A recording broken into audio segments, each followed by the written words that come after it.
Preacuvioși părinți și frați, preacucernice părinte, iubiți credincioși, iată-ne cu dar Dumnezeu în această duminică a 30-a după Rusalii.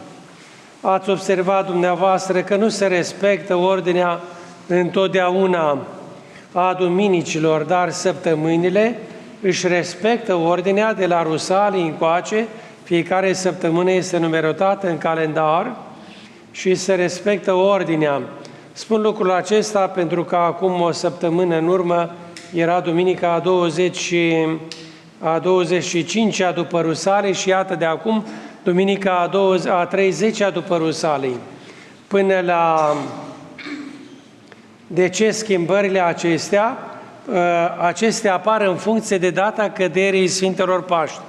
Anul viitor, a Sfintele Paști, este undeva pe 5 mai, este în vară, cum spunem noi în termeni așa mai de-ai casei populari, Paștele este în vară, deci câșlegile de iarnă sunt lungi, lăsatul secului, postul mare este undeva pe 16 martie. Și de aceea când Paștele cade mai în vară, în anul următor, sunt mai multe duminici și atunci ele sunt așezate de Sfinții Părinți într-o anumită ordine. Deci astăzi, în duminica aceasta, ați auzit și Evanghelia, ați auzit și cuvântul Părintelui, așa deosebit, care a tâlcuit Evanghelia de astăzi. Dragostea este legătura desăvârșirii, spune Sfântul Apostol Pavel, așa cum am auzit în Apostolul de astăzi, din Epistola către Coloseni, capitolul 3, versetul 16. Dragostea este legătura desăvârșirii. Hristos, Domnul, ne-a iubit mult și ne iubește și ne prețuiește. Și oricât de departe am plecat noi de lângă El, oricât de departe s-ar duce omul de la Dumnezeu, Dumnezeu tot îl iubește pe om și îl așteaptă ca să se întoarcă la El. Cel care ne-a urât și ne urăște este diavolul, potrivnicul. Ce mai lipsește, am auzit în Evanghelia de astăzi? Vinde toate câte ai și vino de urmează mie. Nici o poruncă Mântuitorul Hristos nu a dat-o fără ca mai întâi să o împlinească El. Toate poruncile pe care El le-a dat, El mai întâi le-a împlinit. Și aceasta arată desăvârșirea Evangheliei și a dragostei lui Hristos. De aceea și Sfântul Pavel a zis acest cuvânt, că dragostea este legătura desăvârșirii. Adică dragostea stă în unitate și în blândețe și în bunătate, căci ce motiv ai putea să găsești împotriva dragostei? Ce lege ar fi pe pământ care să îngrădească dragostea, cum spune tot Sfântul Pavel de acum în Corinteni 13. De aceea, iubiții mei, iubindu-L pe Hristos, ne pregătim pentru marea sărbătoare a nașterii Domnului. Și iată că într-o ziua de ieri am avut bucuria la pomenirea Sfintei Mari Mucenițe Ecaterina, căci în perioada aceasta a apostolului nașterii Domnului, cum am amintit și duminica trecută, întâlnim sfinți, parcă dragi sufletului nostru, și Sfânta Ecaterina și Sfântul Stelian, pe care îl sărbăm astăzi, și Sfântul Alipie, stâlpnicul, care este pictat pe partea cealaltă a stâlpilor acestora de aici, a coloanelor, care sunt aici așezate în biserică, și Sfântul Alipie, dar zilele acestea ne întâlnim cu Sfântul Apostol Andrei, ne întâlnim și cu Sfânta Varvara și cu Sfântul Sava cel Sfințit, dar și cu Grigorie Dascălul, pe 3 decembrie, ne întâlnim și cu Bunul Nicolae și cu Sfânta Filoteia, mucenița, cea care se grăbește să iasă în întâmpinare fiecăruia care aleargă către ea. Apoi Sfântul Spiridon, Sfântul Dosoftei, Sfântul Elefterie, Ignatie, Teoforul. Iată, vedeți, sfinți mari ai bisericii noastre care au experimentat pe deplin dragostea lui Hristos.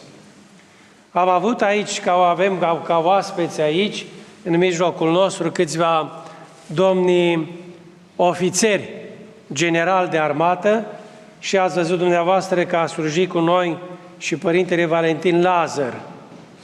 Și cu Părintele Valentin am slujit într-o ziua de ieri și la punerea pietrei de temelie pentru o biserică nouă în cadrul Colegiului Militar Câmpul Lung.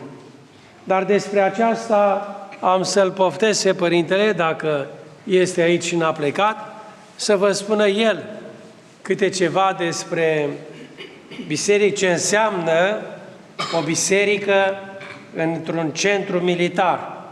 Părintele Valentin Lazar este reprezentantul direct al Patriarhiei Române, cam mult spus, se smerește, așa din cadrul forțelor terestre, deci armatei române, într-un cuvânt, așa, și ieri împreună am pus piatra de temelie la liceul pentru o biserică nouă, închinată Sfântului Ștefan și Sfântului Mare Mucenic, Sfintei Mari Mucenițe Ecaterina. Părinte Valentin, pentru că slujiți pentru prima dată sau mai slujit la noi? Pentru prima dată când ați liturghisit aici la noi, așa, și Părintele el poartă uniforma aceasta militară, cachi.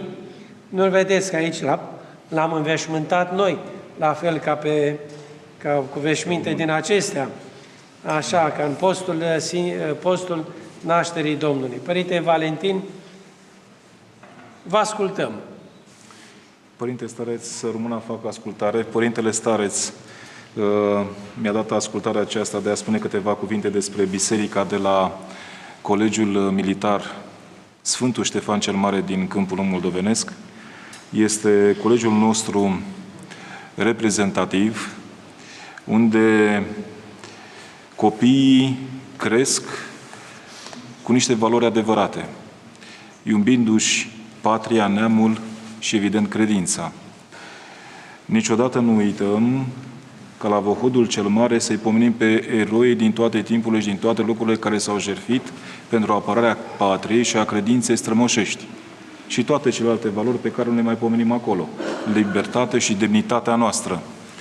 Ei bine, acolo de mulți ani de zile este un părinte vrednic, un părinte jertfelnic, ce se ocupă de copii, iar copiii, pe lângă rezultatele frumoase pe care le au la specialitățile lor militare, pe lângă cele pe care le are orice liceu, română, matematică, istorie, geografie, Părintele a avut rezultate de-a lungul anilor foarte frumoase, având olimpici naționali la disciplina religie.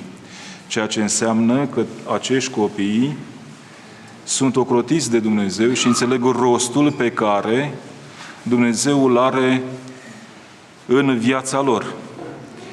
Ei sunt cei care mai târziu vor conduce, ca să spunem așa, soarta sau destinele armatei României. Trebuie să mai înțelegem un lucru.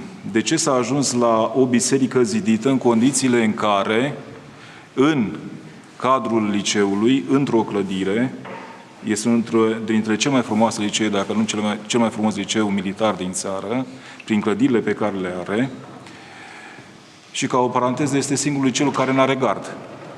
Nu are gard, doar o barieră prin care se trece. Dar nici nu poți să ieși să intri cum vrei pe acolo. Să nu îndrăznești. Ei bine, s-a ajuns la această concluzie că trebuie ridicată o biserică pentru următorul motiv. Și cel mai convingător a fost pentru actualul comandant, un om foarte credincios, și ca să dau și eu din casă, se spovedește aici la Pudna, la unul dintre părinți, are duhovnicul aici în mănăstire. Comandantul a fost ultima dată de intrare a Maicii Domnului în biserică. Sigur că au venit copii foarte mulți din propria inițiativă, au venit copii pentru că l-au văzut pe comandant că vine la slujbă și stă în genunchi la Sfânta Evanghelie, dar comandantul a rămas impresionat de faptul că se împărtășeau peste 20 de copii. Iar capela era cu siguranță neîncăpătoare. Și s-a dorit de foarte multă vreme ca această biserică să fie ridicată și nu este una oarecare. Mie, din câte am văzut în ceva fotografii arătate de Părintele Stareț, seamănă foarte mult cu Voronețul. Este în stilul ștefanian. Eu nădăjduiesc că mai mult va lua ridicarea acoperișului decât ridicarea bisericii. Nădăjduim ca la anul pe vremea aceasta, prin mila lui Dumnezeu, ajutorul Maicii Domnului și prin dărnicia cadrelor militare, a părinților copiilor, dar și a întregii comunități de aici din zonă, pentru că este o zonă binecuvântată și ne hrănim din zona aceasta cu tradițiile și frumusețile vieții dumneavoastră, mai ferită de toate vicisitudinile vieții din societatea noastră românească, să nu ne ducem mai departe.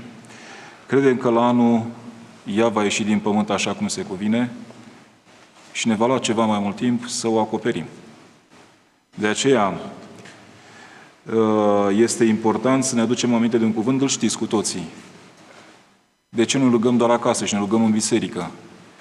Pentru că Dumnezeu este în biserică, Maica Domnului este în biserică, iar liturghia nu poți săvârși oriunde. Și cum zicea un părinte, apă este peste tot și în aer.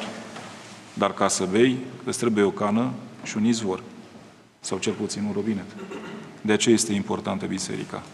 Și mai mult decât atât, vă mai fac o mărturisire. Știți care era cel mai iubit loc în teatrele de operații din Irak și Afganistan? Și aici sunt câțiva oameni care am venit împreună ca să participăm la sărbătoarea de ei, care sunt militari de noștri și factori de decizie în armata română. Nu o să le divulgăm gradele, nici nu vi arătăm. Cel mai iubit loc de către militari, fiind la mii de kilometri distanță de casă, după o misiune mai grea sau mai ușoară, era evident biserica.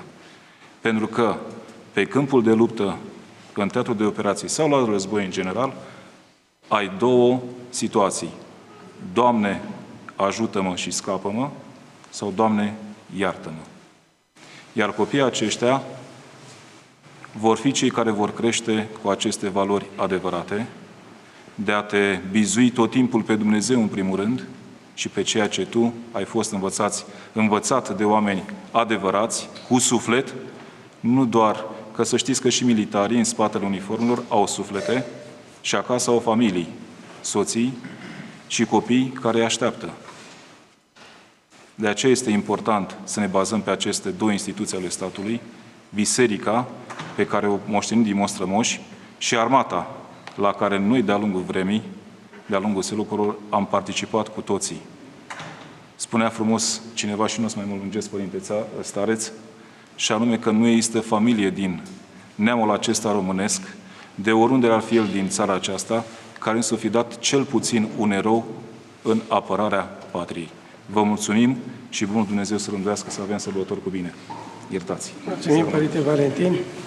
Aș vrea să mai menționez, Părinte Valentin, că ieri s-au împlinit 99 de ani de la punerea pietrei de temelie a Liceului Militar Câmpul Lung. Exact, și deci peste un an se fac 100 de ani. Vor fi 100 de ani. Deci când dorim ca acea biserică să fie aproape de final. Vă mulțumim, dorim tuturor sănătate, înger păzitor, post cu folos la toată lumea și să nu uităm că dragostea e legătura desăvârșirii. Să ne ajute Domnul să ne aflăm într-o aceasta. Amin.